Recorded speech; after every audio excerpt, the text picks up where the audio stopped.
மனுஷரூபிணியான ஆண்டாள் நாச்சியார் விக்கிரக ரூபத்துல இருக்கக்கூடிய அர்ச்சாவதாரம்னா ஐடல் அர்த்தம். அந்த அர்ச்சாவதாரத்துல இருக்கக்கூடிய பகவானை தான் காதல் கொண்டு மனம் புரிந்து கொண்டாள்.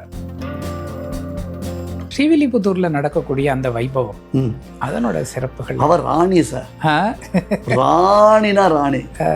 அதாவது நம்ம லாங்குவேஜ்ல பேசணும்னா as usual அங்க பெருமாள் டம்மி பீஸ் தான். திருவாடிப்பூரத்தன்னைக்கு ஆண்டாளுக்கு ஒரு தேர் இருக்கு. அது உலகத்துல மிகப்பெரிய தேர். அது நம்ம மன்னார்குடி ராஜகோபாலன், அவன் ஆண்டாள் மாதிரி அவன் திருக்கோலம் சாத்திப்பான். அந்த ஆண்டாள் மாதிரி அவன் திருக்கோலம் சாத்தின்டான்னா அவனை ராஜகோபாலன்னு கண்டே பிடிக்க முடியாது. 92 ஆண்டு நம்பிக்கை. எஸ்பிஎஸ் வழங்கும் சத்தான கேப்பை மாவு மற்றும் கம்பு மாவு. ஆரோக்கியமான வாழ்க்கைக்கு தினமும் எஸ்பிஎஸ். சக்தி விட நேயர்களுக்கு அன்பு வணக்கம். நம்ம ஏபிஎன் சுவாமிகள் கூட இருக்கிறோம். சுவாமிகள் நமக்கு நிறைய விஷயங்கள் சொல்லி கொடுத்துக்கிட்டே இருக்கிறாங்க. இந்த மாதத்தில் வரக்கூடிய முக்கியமான நாள்கள் என்னென்ன, என்ன மாதிரியான வழிபாடுகள் செய்யணும், பெருமாளோட அனுகிரகத்தை பெறதுக்கு நாம் எப்படி தகுதி உள்ளவர்களாக மாறணும், இப்படி நிறைய விஷயங்களை சுவாமிகள் நமக்கு சொல்லி கொடுக்குறாங்க. அதை நம்ம கேட்டு பயன்பெற வேண்டியது தான் இந்த நிகழ்ச்சியினுடைய நோக்கமாகவும் இருக்கும். அந்த விதத்தில் இந்த மாதம் வரக்கூடிய பண்டிகைகள் சிலவற்றை பற்றி பேச இருக்கிறோம். சுவாமி நமஸ்காரம். ஜெயகருட சுபர்ணாம் ஸ்ரீமத்யை கோதாயை நமஹா. நீங்களே சொல்லிட்டீங்க. ஸோ ஆடிப்பூரம் அப்படின்னாலே ஆண்டாளுடைய திருநக்ஷத்திரம். ஆடிப்பூரத்தினுடைய விசேஷங்கள் என்னென்ன? ஆண்டாள் அவதாரம். இந்த ஆண்டாள்ன்றவள் யாருன்னா சாட்சாத் பூமி தேவியினுடைய அம்சம். இன்னைக்கு பாருங்க, நீங்க தொட்ட இடத்துல தான் எர்த்து கேட்க வருது. ஆமா, இந்த எல்னினோ ப்ராப்ளம் ரொம்ப சீரியஸா போயிட்டு இருக்கு. ஆமா, எல்லா கவர்மெண்ட்டும், நான் சொல்றது அண்டர் த ஸ்கை. ஆமா, உலகம் இல்லையா? ஆமா, உலகம் முழுக்க எல்லாரும் என்ன பண்றான்னா பயந்துட்டு இருக்கா. ஒரு இடத்துல பார்த்தா கலிபோர்னியால பயங்கர வெள்ளம் அப்படின்றான், இந்த பக்கம் பார்த்தா பயங்கர வறட்சி அப்படின்னு சொல்றான். திடீர்னு இந்த மேக வெடிப்புலாம் நீங்க சமீபத்துல எனக்கு கேள்விப்பட்டிருக்கீங்களா? இப்போ அடிக்கடி நடக்கிறது. இது காரணம் என்ன? பருவநிலை மாற்றம், காலநிலை மாற்றம்ன்றான். இதற்கெல்லாம் காரணம் என்ன அப்படின்னு கேட்டா பூமி தேவியின் இடத்துல நாம படக்கூடிய அபச்சாரங்கள். நான் ஒரு விஷயம் நான் சாஸ்திரத்தை பேஸ் பண்ணி சொல்றேன். அதனால இந்த பொறுமையில் இருக்கக்கூடியவள் பூமி தாயார். அந்த பூமி தாயாருக்கே பொறுமை கைமீறி போற அளவுக்கு நம்ம பண்ணிட்டு இருக்கோம். அட்லீஸ்ட் இந்த திருவாடி போற தண்ணிக்கு மனமுருகி பூமி தாயாரை நாம வேண்டி அவளிடத்துல பிரார்த்தனை பண்ணி, அதாவது ஆண்டாள் இடத்துல பிரார்த்தனை பண்ணினா இந்த வரக்கூடிய பாதிப்புகள்லாம் குறையறதுக்கு நமக்கு ஒரு வாய்ப்பு கிடைக்கும். எல்லாத்துலயும் பிரார்த்தனை தான் பலன் கொடுக்கும். அதனால திருவாடிப்பூரம் அப்படின்றது நாம ஒவ்வொருத்தரும் நம்முடைய குழந்தைகள் பர்த்டே கொண்டாடுற மாதிரி ஆண்டாள் நாச்சியாருடைய அந்த பர்த்டே செலிப்ரேஷனை நம்ம கொண்டாடணும். ஓகே, சிறப்பு சிறப்பு. இந்த ஆண்டாள் அவதாரம் அதுல என்ன சூக்ஷ்மம் இருக்கு? இது ஒரு தடவை நம்ம ஏற்கனவே பேசியிருக்கோம் இந்த விஷயத்த. பட் இந்த தடவை நான் இன்னும் கொஞ்சம் டீட்டெயிலாக உங்களுக்கு சொல்றேன். என்னன்னு சொன்னா, இப்போ ராமன் கிருஷ்ணன் என்பதாக பெருமாள் அவதாரம் பண்ணினார். இன்ஃபேக்ட் ஈவன் வாமனன் பரசுராமன் கூட எடுத்துக்கோங்க. அப்போ அவருடைய தாய் தந்தையர் யாருன்னு தெளிவா தெரிகிறது நமக்கு. இன்ஃபேக்ட் ராமாயணத்துல ராமன் கர்ப்பவாசம் பண்ணினதான கணக்கு கூட வால்மீகி கொடுக்குறார். ததச்சத் துவாரசே மாசேன்னு. அதே மாதிரி கிருஷ்ணன் தேவகிய வயதுல அவன் கர்ப்பவாசம் பண்ணினான் அப்படின்னு பிரம்மருத்ராதிகள்லாம் அந்த கர்ப்பத்துக்குள்ள போய் பெருமாளை ஸ்தோத்திரம் பண்ணினான். இந்த மாதிரி நிறைய செய்திகள்லாம் இருக்கு. ஆனால் நீங்க பாருங்க, அந்தந்த அவதாரங்களுக்கு எல்லா இடத்துலயும் ஏற்றார் போலே அந்தந்த சமயத்துல பிராட்டியினுடைய ஆவிர்வாவம் இருக்கும். பிராட்டினா மகாலட்சுமி தாயார் இல்லையா? அந்த பிராட்டி அவள் எப்பொழுதுமே அயோனிஜைனா கர்ப்ப சம்பந்தம் இல்லாமல் தான் ஆவிர்வவிக்கிறாள்.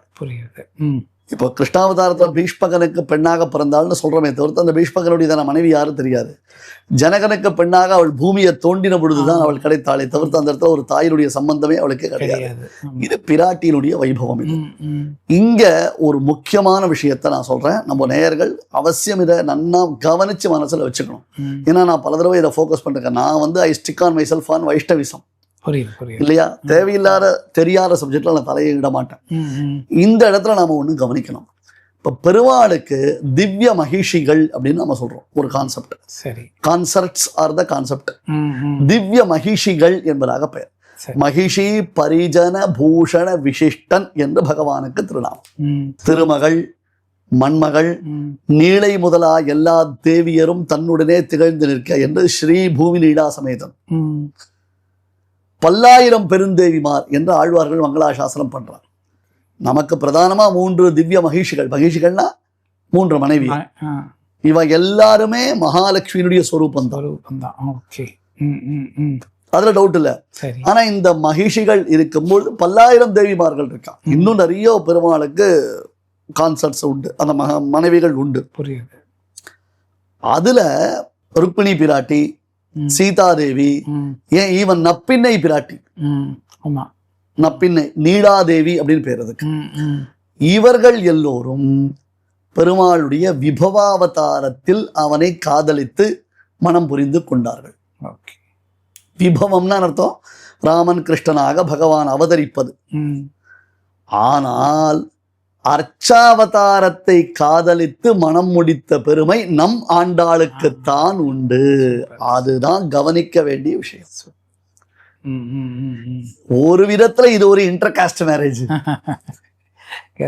மனுஷரூபிணியான ஆண்டாள் நாச்சியார் விக்கிரக ரூபத்துல இருக்கக்கூடிய அர்ச்சாவதாரம்னா ஐடல் அர்த்தம். அந்த அர்ச்சாவதாரத்துல இருக்கக்கூடிய பகவானை தான் காதல் கொண்டு மனம் புரிந்து கொண்டாள். மானிடவர்க்கென்று பேச்சுப்படுகிறேன்னு, எனக்கு அதெல்லாம் முடியாது, நான் எல்லாம் பண்ணிக்க மாட்டேன் அப்படின்னு சொல்லி நேர பகவானிடத்துல சென்று ஐக்கியத்தை அடைந்தாள். அதில் தான் நீங்க ஒரு சூக்ஷத்தை கவனிக்கணும். நீங்க பார்த்தேன்னா இப்ப நான் சொன்ன இந்த கதைகள்லாம் இருக்கு இல்லையா, ருக்மிணி பிராட்டினுடைய கதை, நீலாதேவியினுடைய கதையெல்லாம் இருக்கும் இல்லையோ, இதெல்லாம் ஆழ்வார்கள் பாடியிருக்கா. விபவாவதாரங்களில் நடந்ததான நிகழ்வுகளை ஆழ்வார்கள் பாடியிருக்கிறார்கள். ஆனால் ஆண்டாளை பத்தி ஏன் ஆழ்வார்கள் பாடலையே அப்படின்னு ஒரு கேள்வி ஒருத்தர் கேட்டார் என்ன. சரி, ரொம்ப அழகா அவர் அப்சர்வ் பண்ணியிருக்காரு. That's a very good question. அது ஏன் சுவாமி ஆண்டாளை பத்தி ஆழ்வார்கள் எல்லாம் பாடல அப்படின்னு. அப்ப நான் இந்த பதில், இது பெரியோர்கள் சொன்ன பதில், என்னுடைய சொந்தமான பதில் ஒன்றும் இல்லை. இதெல்லாம் பின்னாடி இந்த மாதிரி கேள்விகள் வரும்போதுமே நம்ம பெரியோர்கள் எழுதி வச்சிருக்கான். அதனால ஆண்டாள்ன்றவள் அர்ச்சாவதார பகவானை காதலித்து கைப்பிடித்தாள் என்பதற்காக அந்த ஆண்டாளுக்கு அத்தனை பெருமையானது காண்பிக்கப்படுகிறது. ஓகே, இப்போ ஆண்டாள் அப்படின்னாலே நமக்கு ஸ்ரீவில்லிபுத்தூர் தான் நினைவுக்கு வரும். ஆமா, ஸ்ரீவில்லிபுத்தூர்ல நடக்கக்கூடிய அந்த வைபவம், அதனோட சிறப்புகள். அவர் ராணி சார், ராணினா ராணி. அதாவது நம்ம லாங்குவேஜ்ல பேசணும்னா as usual அங்க பெருமாள் டம்மி பீஸ் தான். புரியுது. அது ஒரு அனுபவம், அது ஒரு கம்பீரம். அதாவது ஒரு சிறந்த ஆண்மகனை தன்னுடைய கண்ணசைவினாலே அந்த காதல் மனைவி கட்டுப்படுத்துகிறாள் அப்படின்னா அது பெண்மைக்கே உரிய ஒரு பெருமை. அவளுக்கு அடங்கி போறதுதான் இவனுடைய ஆண்மை. இப்ப நிறைய மீம்ஸ் வரும், ஒய்ஃப் டாமினேஷன், ஒய்ஃப் அட்ராசிட்டிஸ்னு. அதெல்லாம் ரசிக்கக்கூடியவர்கள் நல்லா ரசிப்பாத, என்ஜாய் பண்ணுவா. ஏன்னா அதெல்லாம் உண்மை, அப்படித்தான் இருக்கணும் இல்லையா. அவன் சர்வேஸ்வரனா இருக்கலாம், ஜெகநாயகனா இருக்கலாம், தன்னுடைய கண்ணசைவுனால அவனை கட்டி போடக்கூடிய வல்லமை பெற்றவள். அதனால அங்க எல்லாம் ஸ்ரீவில்லிபுத்தூர்ல ஆண்டாளுக்குத்தான் முக்கியம். அவதான் அப்படி முன்னாடி ஜம்முன்னு வருவா. அவன் முன்னாடி வரைச்சே அப்படி திரும்பி பார்த்தா பெருமாள் ஓடி வரணும். அந்த மாதிரி ஒரு கம்ப்ளீட் கண்ட்ரோல்ல ஆண்டாள் வச்சிருப்பா. 10 நாள் ஒரு அத்தியாச்சரியமான உற்சவம் நடக்கும். அதுல 5ஆம் நாள் கருட சேவைன்றது ரொம்ப விசேஷமான உற்சவம். 5 பெருமாள், அந்த திருத்தங்காலப்பன், பக்கத்துல சம்பகாரண்யத்துல இருந்து வந்து மன்னார், அப்புறம் அழகர், திருமாலஞ்சோலை அழகர் பெருமாள், இந்த மாதிரி பல பெருமாட்கள் அங்கிருந்து வரல. இங்கேயே ஸ்ரீவில்லிபுத்தூர்ல சுத்தி ஒரு க்ஷேத்திரங்கள் இருக்கு. அந்த அப்புறம் திருமலையப்பன், அங்க ஒரு திருவண்ணாமலை இருக்கு. அந்த பெருமாள்லாம் எழுந்தருளி ஸ்வயம்வரம்லாம் ரொம்ப ஆச்சரியமா நடக்கும். அதுல திருத்தங்காலப்பன் ரொம்ப டிசப்பாயிண்ட் ஆகி தன் கழுத்துல ஆண்டாள் மாலை போடலை அப்படின்ட்டு ஏதாவது சான்ஸ் கிடைக்குமா, ஏதாவது மிராக்கிள் நடக்குமா, ஏதாவது ஒரு சந்தர்ப்பத்துல மேபி ஆண்டாள் டக்குன்னு எனக்கு இவரை பிடிச்சிருக்கு அப்படின்னு சினிமால கிளைமேக்ஸ்ல ஸ்லோ மோஷன்ல ஓடி வந்து மாலை போடுற மாதிரி போடுவாளா அப்படின்னு அப்படி தயங்கி தயங்கி தயங்கி அந்த திருத்தங்காலப்பன் போகிறதுக்கு மனசு வராமல் போகிறது. இதெல்லாம் ஒரு திவ்ய அனுபவம். நான் எப்பவுமே நம்ம மக்கள்கிட்ட நான் சொல்றேன், உற்சவம்னா போய் ஒரு மாதிரி மேல உழுந்து பிடுங்கி அந்த மாதிரி உற்சவம் செய்யக்கூடாது. ரசிச்சு அதனுடையதான சிக்னிஃபிகன்ஸை தெரிஞ்சு அதனுடைய என்ஜாய்மெண்ட்டோட நாம வரணும். அதுலயும் திருவாடிப்பூரத்தன்னைக்கு ஆண்டாளுக்கு ஒரு தேர் இருக்கு. அது உலகத்துல மிகப்பெரிய தேர். அது ஒன் ஆஃப் த பிக்கஸ்ட் தேர் இன் த வேர்ல்டு. இப்போ நிறைய மக்களுக்கு அந்த இழுக்கிறதுல ஒரு இன்ட்ரெஸ்ட் போயிடுது. முன்னாடி ஜனங்க இழுப்பா, ஊரு கோடி தேர் இழுக்கிறது தானே பரவழி. இப்போ எல்லாம் ஜேசிபி இழுக்க ஆரம்பிச்சுடுது. சரி, ஓகே, நம்ம அதையும் யூட்டிலைஸ் பண்ணிக்கிறதுல ஒன்றும் தப்பு கிடையாது. பட் அந்த அந்த ஆடி தேரோட்டத்துல அந்த ஆண்டாள ரங்கவனார் அப்படி ஆடி ஆடி ஆடி வரதே ஒரு மாசா இருக்கும். அந்த பேர்ட் வியூன்றால இப்பெல்லாம் அந்த மாதிரி பார்த்தோம்னா ஒரு ஆனந்தமா இருக்கும். அதே சமயத்துல ஒரு விசேஷம் பாருங்க, ஒரு முக்கியமான 2 கோவில்கள்ல ஆண்டாளுக்கு உற்சவம் கிடையாது. அது எங்க? ஆண்டாள் யார காதலிச்சா? கண்ணன் தான். கரெக்டா? ஆமா. அவ யார உருகுரிக்க காதலிச்சா? கண்ணன் தான். கண்ணன் தானே? ஆமா. ரைட். ராஜமன்னார் குடி இருக்கும் இல்லையோ? ஆமா. அது சம்பகாரண்ய கஷேத்திரம். முழுக்க முழுக்க யார் அவன்? கிருஷ்ணன். கிருஷ்ணனுடைய லீலைகள் தான். ஆமா. அதுவும் அழகுன்னு அழகு. ஆமா. சரியா? அந்த ஊர்ல திருவாடிபூரத்தை முன்னிட்டு செங்கல்வள்ளி தாயாருக்கு தான் உற்சவம். ஓ, சரி சரி சரி. ஏன் அந்த மாதிரி? அந்த ஊருடைய விசேஷம் சொல்றேன். இப்ப அந்த மறுநாள் உத்தர தனிக்கு தாயார் தேரோட்டம். ஓ, சரி. தாயாருக்கு தனி தேர் அந்த ஊர்ல தான். ஓகே. தாயாருக்கு தனி தேர் அந்த ஊர்ல தான். சரி. அழகா இப்ப ஆண்டாளுக்கு எப்படி ஒரு பிரம்மாண்டமான தேர் சொல்லுவோம், அது மாதிரி தாயார் அழகா தேர்ல வருவா. கரெக்ட். சரி, இப்ப இருந்தாலும் உங்களுக்கு ஒரு ஏக்கம் உங்களுக்கு ஒண்ணு உண்டு. என்ன எப்படி இருந்தாலும் ஆண்டாள் இல்லையே, அதுவும் இவ்வளவு பெரிய கண்ணனாச்சே அப்படின்னு கேட்டா, அந்த ராஜமன்னார்குடியில பெருமாள் அவனை மாதிரி ஒரு ரசிகரை நம்ம பார்க்க முடியாது. கொஞ்சம் ரொமான்டிக்கான ஒரு விஷயம் சொல்றேன். சரியா? ஆபீஸ் வேலையா வெளியூர் போனோம். ஹஸ்பண்ட் புதுசா கல்யாணம் ஆனவன். ஒரு 10 days வெளியில போற மாதிரி இருக்கு. ஒய்ஃபை விட்டுட்டு அவனுக்கு போறதுக்கு மனசே வரல. ஆனா போய் தான் ஆன நிர்பந்தம். அப்ப என்ன பண்ணுவான்? இன் மெமரி ஆஃப் ஹர் அப்படின்றதுக்கோசரம் ஏதாவது அவளுடைய ஒரு க்ளோத் எடுத்துன்னு போவான். கண்டிப்பா. இது லோகத்துல நாம பார்க்கிறோம். அதே மாதிரி இந்த சைடு உண்டு. ஒருத்தருக்கொத்தர் இருக்கக்கூடிய பிரேமை அவள் ஞாபகமா எடுத்து போவான். இன்னொன்னு பாருங்க, இப்போ அந்த கல்யாணம் ஆனவர்கள் அவர்கள் ஒரு விளையாட்டுக்கு என்ன பண்ணுவா, புருஷனுடைய ட்ரெஸ்ஸை இவா போட்டுக்கிறது, இவளுடைய ட்ரெஸ் அவா போட்டுக்கிறது, அதெல்லாம் நம்ம பார்க்கிறோம். நீங்க நம்ம மன்னார்குடி ராஜகோபாலன் அவன் ஆண்டாள் மாதிரி அவன் திருக்கோலை சாத்திப்பான். சூப்பர், அற்புதம். அந்த ஆண்டாள் மாதிரி அவன் திருக்கோலம் சாத்தின்டான்னா அவனை ராஜகோபாலன்னு கண்டே பிடிக்க முடியாது. சிறப்பு. நிஜமா? நம்ம ஆண்டாள்னு சிந்தா சேவிச்சுட்டு வருவோம். ஆமா. அவர் அந்த அர்ச்சகர் இல்ல சுவாமி, இது நம்ம கோபாலன் தான் அப்படின்னு சொன்னாதான் நமக்கு தெரியும். இல்லன்னா நம்ம ஆண்டாளே நினைச்சுப்போம். அதனால கோபாலன் இப்படி ரசிக்கிற ஆண்டாள தானே அவளுடைய அந்த க்ளோத்ஸ் வாங்கி அழகா உடுத்திண்டு, அந்த அந்த ஃபிளீட்ஸ் எல்லாம் வச்சு அழகா புடவை உடுத்திண்டு அப்படி ஸ்டைலா நிக்கிறத பார்த்தாலேயே நாம ஆண்டாள் தான் விழுந்து சேவிப்போம். சிறப்பு சிறப்பு சிறப்பு. சரி. அதனால அந்த ஊர்ல என்ன பண்ணிட்டாங்கன்னா, திருவாடி போறதுக்கு மறுநாள் உத்தரம் பிரதானமா வச்சுட்டு, தாயார் நட்சத்திரம் உத்தரம்ன்றதுனால 10 நாள் தாயாருக்கு உற்சவம். அதுல தாயார் அன்னைக்கு திருத்தேர்ல எழுந்தொழி ஒரு விசேஷம் நடக்கும். சரி. திருநாராயணபுரம் சுவாமி எம்பெருமானார் அவர் உகந்த திவ்யதேசம். ஸ்ரீ வைஷ்ணவ சம்பிரதாயத்திற்கு கோட்டை அப்படி சொல்லுவோம், ஃபோர்ட் அப்படின்னு, மேலக்கோட்டை. அந்த ஊர்ல ஆண்டாளுக்கு தனி சன்னதி கிடையாது, எல்லாம் அங்க தாயார் தான். அந்த ஊர்ல எல்லாம் தாயார் தான். எதுகிரி நாச்சியார் என்பதாக தாயாருக்கு திருநாமம். அந்த தாயார் தான் எல்லாமே. இத்தனைக்கும் சுவாமி எம்பெருமானார் ஆண்டாளுக்கு தமையனார் அவருக்கு திருநாமம். ஆமா ஆமா, அண்ணா தானே. அவ கர்ப்ப கிரகத்துல இருந்து வெளியில வந்து நிக்கிறா. ஆமா, ஆண்டாள் கர்ப்ப கிரகத்துல இருந்து வெளியில வந்து நிக்கிறா. தன்னுடைய தமையனார் வரார், அவரை வரவேற்கணும்ன்றதுக்கோசரம் உள்ள இருந்தவ வெளியிலே வந்துட்டான். வெறும வரல, நாத்துக்காரங்க வாங்க வெளியில உள்ள உட்காந்து என்ன பண்றீங்க, எங்க தமையன் வரான், அவனை ரிசீவ் பண்ணும் அப்படின்னு அவரையும் இழுத்து முடிச்சுட்டு வந்துட்டான். அப்படி ஒரு சேவையில் இருக்கிற ஆண்டாள். ஆனா எம்பெருமானார் என்ன பண்ணார்னா, இந்த க்ஷேத்திரத்துல தாயார் எதிரி தாயாருக்கு அந்த பிராதானியத்தை கொடுத்து அந்த திருவாடிபுர உற்சவங்கள் எல்லாமே தாயாருக்கே அங்க நடக்கிற மாதிரி ஏற்பாடு பண்ணியிருக்காரு. இது எல்லாம் ஆண்டாள் உத்தேசம் பண்ணிதான். ஆனால் அங்க தனியா ஒரு ஆண்டாள் அப்படின்றத நம்ம சேவிக்க முடியாது. அதே மாதிரி ஒரு சில திவ்ய தேசங்கள்ல திருமாலிருஞ்சோலை, அப்புறம் புள்ளம்பூதங்குடி, இந்த திவ்யதேசத்தெல்லாம் ஆண்டாள் உட்கார்ந்த திருக்கோலத்துல சேவிப்பீங்க.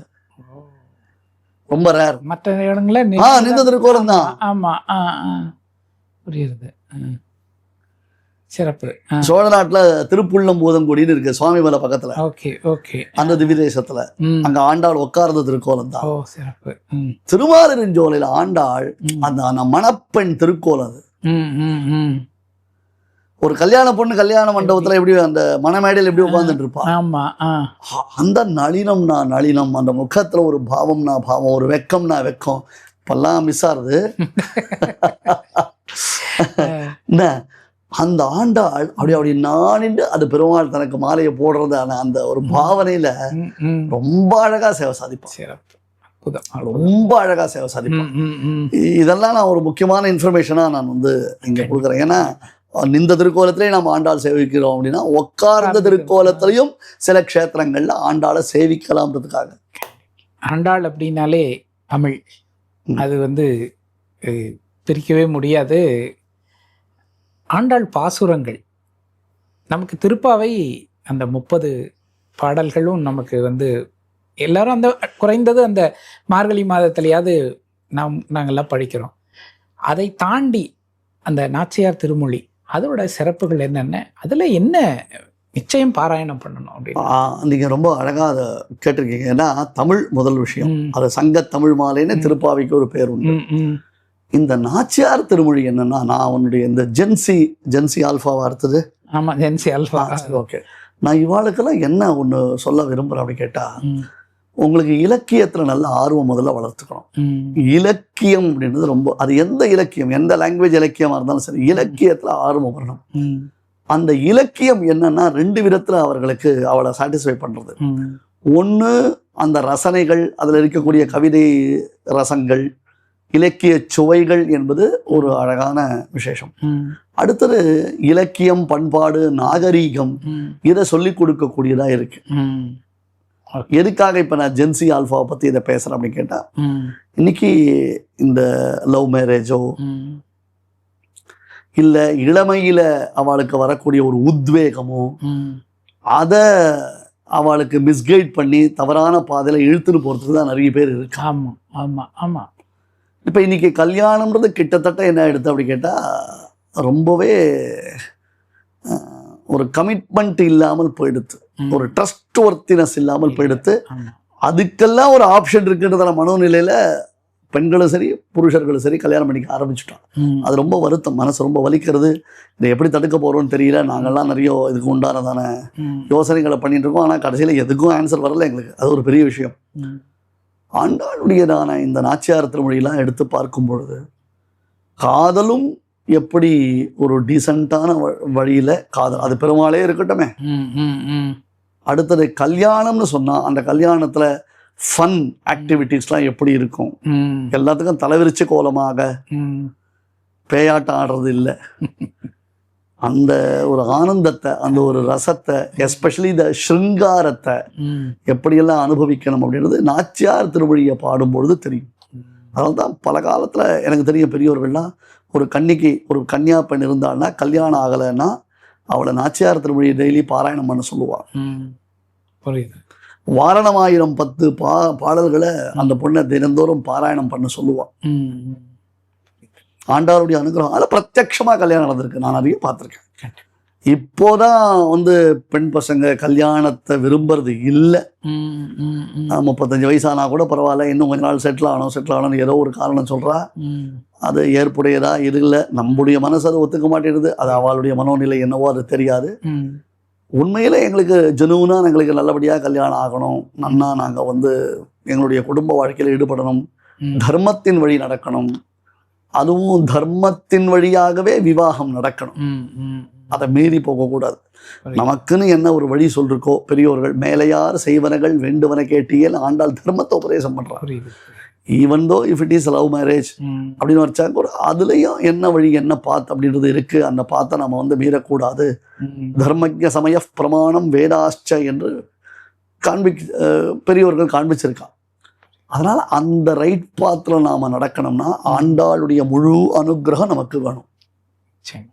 குறிப்பா யங்ஸ்டர்ஸுக்கு, யங்கர் ஜெனரேஷனுக்கு ஆண்டாள் வந்து கம்ப்ளீட் ரோல் மாடல். அதை கண்ட புஸ்தகங்களை படிச்சு உடனே கூகுளில் போய் தேடி பார்க்கறது, அப்புறம் ChatGPTல போய் போட்டு ஆண்டாளை பற்றி தெரிஞ்சுக்கிறது. நான் மறுபடி சொல்றேன், எந்த ஒரு விஷயமா இருந்தாலும் நேரடியாக ஒரு ஆசானிடத்தில் சென்று அடிபணிந்து கற்றுக்கொள்ள வேண்டுமே தவிர்த்து என் கையில் வந்து கேட்ஜெட் இருக்கு நான் என்ன வேணா யூஸ் பண்ணுவேன்றத நம்ம ஊரில் இருக்கக்கூடாது. அதனால் ஆண்டாள் திருவாடிப்பூர வழிபாடு என்பது நம்மளை பொறுத்தவரை ஒரு யூத் ஃபெஸ்டிவல். புரியுது. அதை முதல்ல புரிய வைக்கணும், அப்பதான் அவங்களெல்லாம் எடுத்துட்டு வர முடியும். அவங்க வேற ஏதோ கோவில்ல நடக்கிற ஒரு ஃபங்க்ஷன் மாதிரி தான் நினைச்சிட்டு இருக்காங்க. அதை நாம சொல்லணும், சொல்லி அதை ஒரு கொண்டாட்டமாக மாற்றணும். நம்ம கொண்டாடுறதுக்கு ஏதாவது ஒரு காரணம் வேணும். அது ஆடிப்புறமா இருக்கலாமே. ஒண்ணும் இல்ல, இப்போ வந்து ஹாப்பி ஸ்ட்ரீட் எல்லாம் கொண்டாடுறோம், அதெல்லாம் என்ன ரீசன் இருக்கு? ஒண்ணுமே கிடையாது. அப்புறம் என்ன, நமக்கு அற்புதமான ஒரு காரணம் வேற இருக்கே, அனுகிரகம் கிடைக்கிறது, கிரேஸ். ஆமா, டிவைன் கிரேஸ் நமக்கு கிடைக்கிறது இல்ல? கண்டிப்பா கண்டிப்பா. அதுல கிரேஸ் வரலையே. அதான் அதை சொல்லணும். சொல்ற கேட்கறதுக்கு அவங்க பொறுமை இல்லைங்கிறத தாண்டி இன்னும் நிறைய பேர் சொல்ல வேண்டியது இருக்குது. திரும்ப திரும்ப நம்ம அதனால தான் இதை பற்றி நம்ம ஏற்கனவே பேசியிருப்போம். போன வருஷம் கூட நம்ம ஆடிப்புறம் பற்றி பேசியிருப்போம், அடுத்த வருஷமும் நம்ம பேசுவோம். அப்போ திரும்ப திரும்ப சொல்கிறதுக்கு காரணம் ஒன்று தான். நான் பர்சனலாக ஒன்று கேட்கணும்னு நினச்சேன். நான் இந்த ஆமுக்த மால்யதா தமிழில் இருக்கா? இல்லை, அது தெலுங்குல வந்து கிருஷ்ணதேவராயர் தான் பண்ணாரு. அது வந்து ஆண்டாளோட சரிதம் தான். ஆமாம், ஆமுக்த மால்யதா சூடி கலைந்தல் அந்த தான் சூட்டின்ற மாலையை பெருமாளுக்கு சாத்தினாள். இதான் அர்த்தம். சூடி கொடுத்த சுடர் அப்படின்னு அர்த்தம். ஆமுக்த மால்யதா அப்படின்னு அர்த்தம். சூடி கொடுத்த சுடர் கொடி அப்படின்னு அர்த்தம். அது யாரு? கிருஷ்ணதேவராயர். எப்பேற்பட்ட எம்பரர், எப்பேற்பட்ட எம்பரர். நீங்க நல்ல விதத்துல அதை எடுத்தீங்க. அவர் வந்து இதை பத்தி பேசியிருக்காருன்னா இன்னைக்கு இருக்கிற யங்ஸ்டர்ஸ் அதை தெரிஞ்சுக்க வேண்டாமா? கண்டிப்பா தெரிஞ்சுக்கணும், கண்டிப்பா தெரிஞ்சுக்கணும். அப்பார்ட் ஃப்ரம் தட் அந்த sports star or political star or cinema star அவளெல்லாம் தாண்டி இந்த மாதிரி தெரிஞ்சுக்கணும். அவ கண்டிப்பா கண்டிப்பா. நம்ம நிறைய பேசுவோம், நம்ம தொடர்ந்து இது குறித்து நம்ம பேசிட்டு இருப்போம். இளைஞர்களுக்காகவே நம்ம ஒரு ஒரு ப்ரோக்ராமே பண்ணா நல்லா இருக்குமோ? எல்லாமே அப்படிதான் பண்ணிட்டு இருக்கோம். இல்ல, நம்ம இதுலலாம் என்ன பண்றோம், கொஞ்சம் அதுக்குள்ள நம்ம சுருங்கி வந்துடுறோம். நம்ம நேரடியாகவே அவங்களோட பேசுற மாதிரி, இன்டராக்ஷன் மாதிரி டைரக்டா நீங்களே அவங்களோட பேசுற மாதிரியும், அவங்களுக்கு வந்து ஒரு தொடர்ந்து ஒரு விஷயத்த சொல்லிக்கிட்டே வர்ற மாதிரியும் இருக்கணும். அது மாதிரி ஒரு ப்ரோக்ராமோட விரைவிலேயே நம்ம ரெடி பண்ணுவோம். நான் நினைக்கிறேன் நம்ம ஆடிப்புறம் பத்தி நிறைய பேசியிருக்கோம். நாம போன ஆண்டு செய்த அந்த வீடியோட லிங்கையும் டிஸ்கிரிப்ஷன்ல கொடுக்கலாம். எல்லாமே அவங்களுக்கு ரொம்ப பயனுள்ளதாக இருக்கும் அப்படின்னு நினைக்கிறோம். நேர்களையும் உங்களுக்கு இந்த வீடியோ ரொம்ப பிடிச்சிருக்கும் அப்படின்னு நினைக்கிறேன். லைக் பண்ணுங்க, கமெண்ட் பண்ணுங்க, ஷேர் பண்ணுங்க. சுவாமி வேண்டான்னு சொன்னாலும் சுவாமிகிட்ட கேட்கறதுக்கு ஏதாவது கேள்விகள் இருந்தால் கமெண்ட்ல மறக்காம சொல்லுங்க. கூடிய சீக்கிரத்தில் நான் அதுக்கு பதில்கள் பெற்று தரேன் நான். சுவாமி நன்றி. ஜெயகருட சுப்பர்ணா. ஸ்ரீமத்யை கோதாயை நமஹ. ஸ்ரீமத்யை கோதாயை நமஹ. உங்கள் ஆரோக்கியமே எங்கள் சந்தோஷம். 92 ஆண்டு பாரம்பரியமிக்க SPS நிறுவனம் வழங்கும் சத்துக்கள் நிறைந்த கேப்பை மாவும் கம்பு மாவும். இயற்கை சுவையுடன் குடும்பம் முழுவதும் ஆரோக்கியம் பெற இன்றே வாங்கி பயன்படுத்துங்கள்.